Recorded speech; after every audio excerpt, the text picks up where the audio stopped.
How do fake people react when they realize you can't be fooled? Simple, they panic. But what if I told you they won't admit it?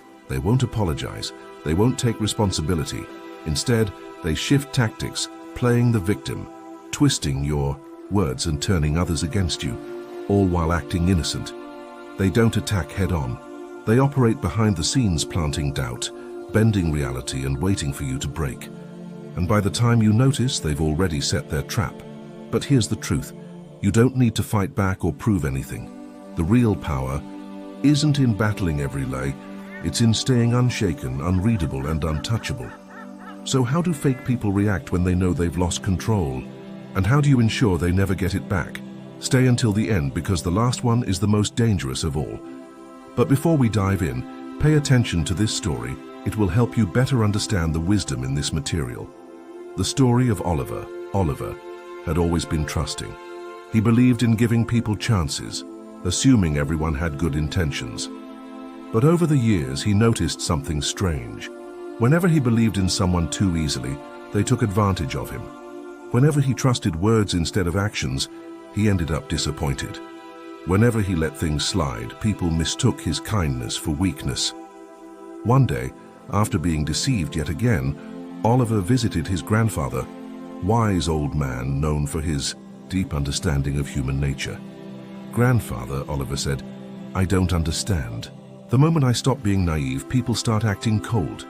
The moment I stop falling for their tricks, they turn against me. Why does this always happen?" His grandfather smiled and handed Oliver a bowl of sugar and a glass of water. "Stir this sugar into the water," he instructed. Oliver did as told, watching the sugar dissolve instantly. The water remained clear, but now it was sweet. Then his grandfather handed him a small stone. "Now drop this in," he said. Oliver dropped the stone. It sank straight to the bottom, unmoving. His grandfather chuckled. "Fake people react the same way, my boy." Oliver frowned. "I don't understand." The old man leaned forward. "When you were easy to fool, you were like sugar in water. You blended in, making things sweet for everyone. But the moment you became aware, you turned into the stone, unmoved, unshaken. And fake people, they don't like what they can't dissolve." Oliver sat in stunned silence. "Fake people don't hate you because you changed," his grandfather continued. "They hate you because you stopped being easy to manipulate." That night, Oliver made a decision. He stopped apologizing for seeing through deception. He stopped feeling guilty for setting boundaries. He stopped explaining himself to those who only liked the sugar version of him. And as expected, some people left. But something magical happened. The real ones stayed. Because he finally understood. True relationships don't need sugar to survive. Only fake ones do. Fake people don't leave because you changed. They leave because you stopped being easy to fool.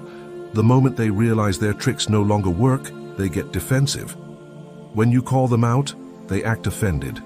And when they can't manipulate you, they play the victim to make you feel guilty. But remember this, sugar dissolves while a stone remains. If you change yourself just to blend in, you'll lose your strength. So stay firm, stay aware, and let the fake ones leave, because the right people will never need you to shrink for them.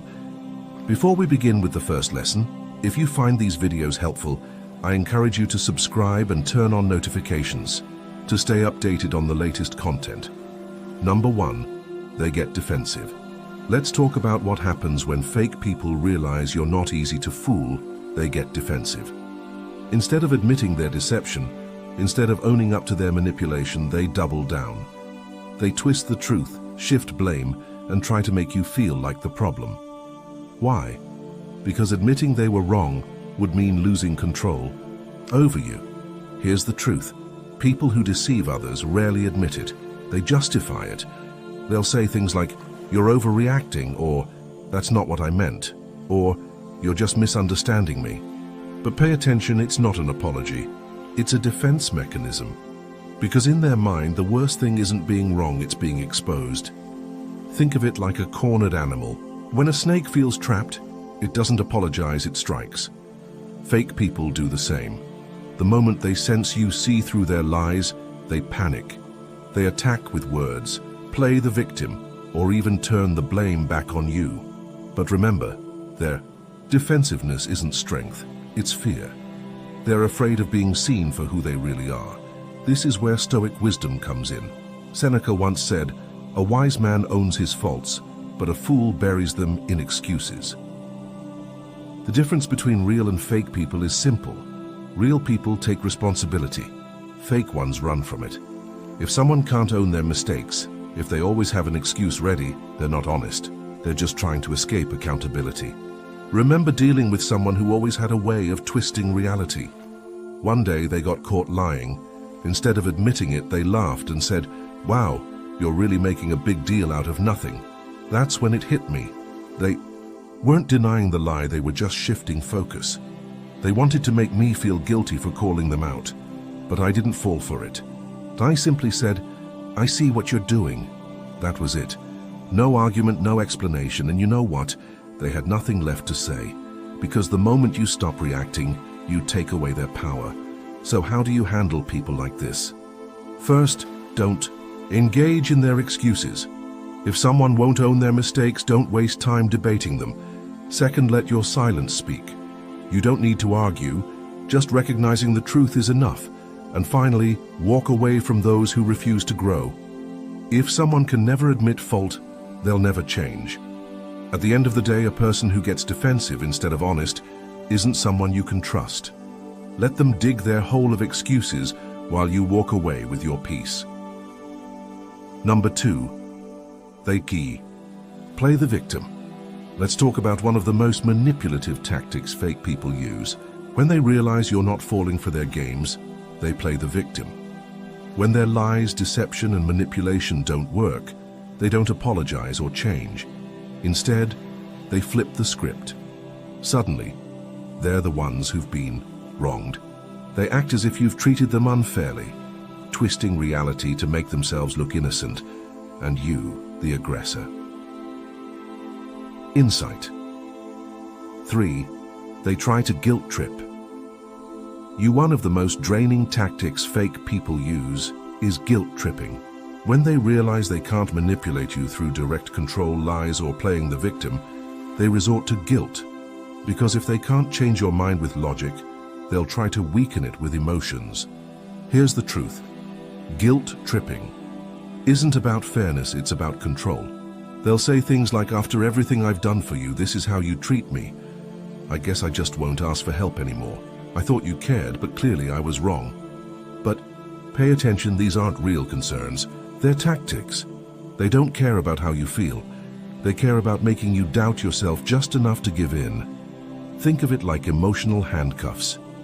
Every guilt trip tightens the grip, making you feel stuck, like you owe them something. But here's the key. Those chains only exist if you believe in them. The moment you recognize what they're doing, you break free. And this is where Stoic wisdom comes in. Epictetus once said, "He who controls his emotions controls his destiny." That's the secret: emotional control. Guilt only works if you let it. When you master your emotions and stop reacting to their manipulations, they lose their power over you. I remember dealing with someone who always used guilt as a weapon. Whenever I set a boundary, they'd hit me with, "Wow, I guess I just don't matter to you anymore." At first it worked. I felt bad. I second-guessed myself, I explained. But then one day I simply said, "I see what you're doing." Nothing more, and just like that, they had nothing left to say. Because guilt tripping only works if you play along. So how do you handle people like this? Recognize the pattern. If someone constantly makes you feel guilty for standing your ground, that's manipulation, not concern. Stay calm and don't explain yourself. The more you justify, the deeper the guilt trap gets. Stand firm. You don't owe anyone your peace. If someone truly respects you, they won't need to guilt trip you in the first place. At the end of the day, guilt tripping is just another form of manipulation. But once you stop reacting, you take control of your emotions, they lose control of you. Number 4, they spread lies about you. Let's talk about one of the lowest tactics fake people use when they realize they can't control you. They spread lies.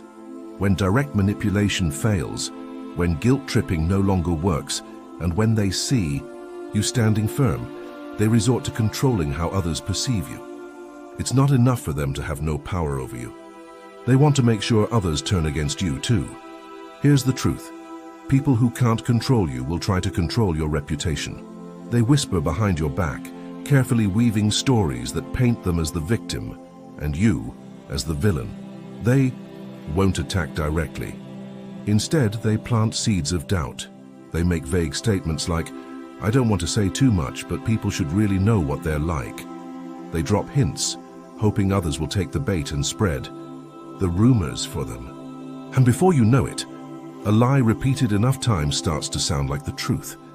Think of it like poison in a well. Imagine a well filled with clear, pure water standing strong, unchanged for years.